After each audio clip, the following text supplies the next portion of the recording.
బోధన్ మాజీ MLA Shakeel arrest అయ్యారు. Shamshabad airport లో షకీల్ ను పోలీసులు అరెస్టు చేశారు. వివిధ కేసుల్లో షకీల్ పై అరెస్ట్ వారెంట్ ఉంది. కొంతకాలంగా దుబాయ్ లో ఉంటున్న షకీల్ తల్లి అంత్యక్రియలకు హైదరాబాద్ వచ్చారు. దీంతో శంషాబాద్ లో షకీల్ ను అరెస్టు చేశారు.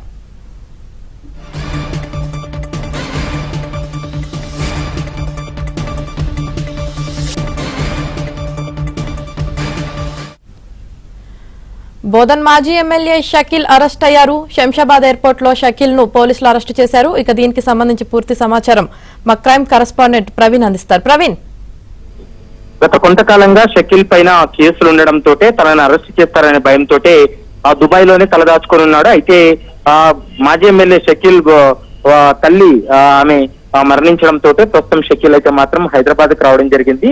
దీంతో అతని పైన లుకౌట్ నోటీసులు ఉండడంతో శంషాబాద్ ఎయిర్పోర్ట్ అధికారులు హైదరాబాద్ పోలీసులకు సమాచారం అందించడంతో ప్రస్తుతం హైదరాబాద్ పోలీసులు షకీల్ అదుపులోకి తీసుకోవడం జరిగింది.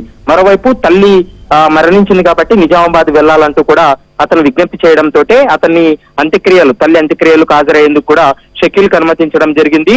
అంత్యక్రియలు పూర్తయిన తర్వాత షకీల్ ను అదుపులోకి తీసుకునేటువంటి అవకాశం ఉంటుంది. ఇప్పటికే పంజాగుట్టలో నమోదైనటువంటి కేసుకు సంబంధించి అతన్ని అరెస్ట్ చేసేటువంటి అవకాశం అయితే కనపడుతుంది. ఎందుకంటే ప్రజాభవన్ వద్ద జరిగినటువంటి యాక్సిడెంట్ కేసులో పంజాగుట్ట పోలీసులను మేనేజ్ చేసి కేసు నుంచి తప్పించేటువంటి ప్రయత్నం చేశాడు తన కుమారుని అంటూ కూడా గతంలోనే పెద్ద ఎత్తున ఆరోపణలు రావడం జరిగింది. దీంతో అతనిపై కూడా కేసు నమోదైనటువంటి పరిస్థితి.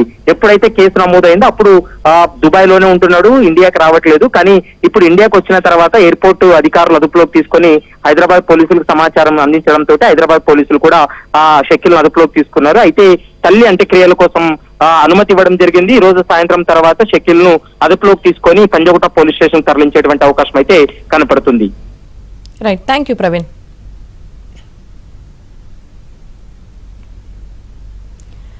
శంషాబాద్ ఎయిర్పోర్ట్ లో షకీల్ ను పోలీసులు అరెస్టు చేశారు. వివిధ కేసుల్లో షకీల్ పై అరెస్ట్ వారెంట్ ఉంది. ఇక దీనికి సంబంధించి పూర్తి సమాచారం మా ప్రతినిధి శ్రీపతి అందిస్తారు. శ్రీపతి,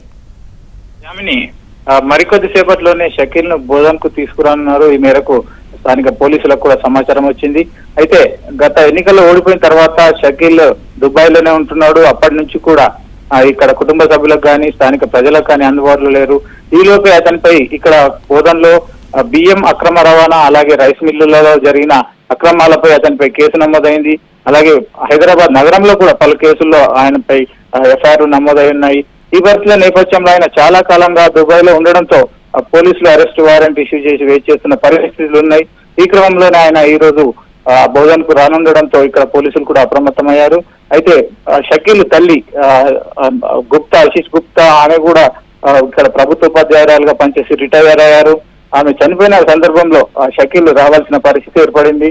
అయితే షకీల్ వచ్చిన తర్వాత మధ్యాహ్నం 2 గంటల ప్రాంతంలో వాళ్ళ తల్లికి అంత్యక్రియలు నిర్వహించేందుకు ఇక్కడ ఏర్పాట్లు పూర్తి చేశారు. ఇక్కడున్న జామియా మసీదులో వారు సాంప్రదాయ సిద్ధమైన ప్రార్థనలు చేస్తారు. ఆ తర్వాత అంత్యక్రియలు జరుగుతాయి. దీనికి సంబంధించి ఈపాటికే ఇటు షకీల్ కుటుంబ సభ్యులతో పాటు బీఆర్ఎస్ పార్టీకి సంబంధించిన కార్యకర్తలు, వారి మిత్రులు కూడా చాలా మంది ఇక్కడ హాజరయ్యారు. అయితే అంత్యక్రియలకు సంబంధించి ఏర్పాట్లు దాదాపు అన్ని పూర్తయినట్లుగానే కనిపిస్తోంది. అయితే షకీల్ రాక కోసం మాత్రం అందరూ కూడా ఎదురు చూస్తున్నారు. ఈలోపే హైదరాబాద్ లో పోలీసులు అదుపులోకి తీసుకున్నారన్న సమాచారం ఇక్కడికి చేరింది. దీంతో అతని కుటుంబ సభ్యులు కూడా ఆందోళనకు గురవుతున్నారు, ఆందోళన చెందుతున్నారు. అయితే షకీల్ ఎట్టి పరిస్థితుల్లో హాజరు కావాల్సి ఉన్న నేపథ్యంలో అందరూ కూడా మాత్రం ఇక్కడ ఉత్కంఠగా ఎదురు చూస్తున్న పరిస్థితి కనిపిస్తుంది. Right, thank you Sripati.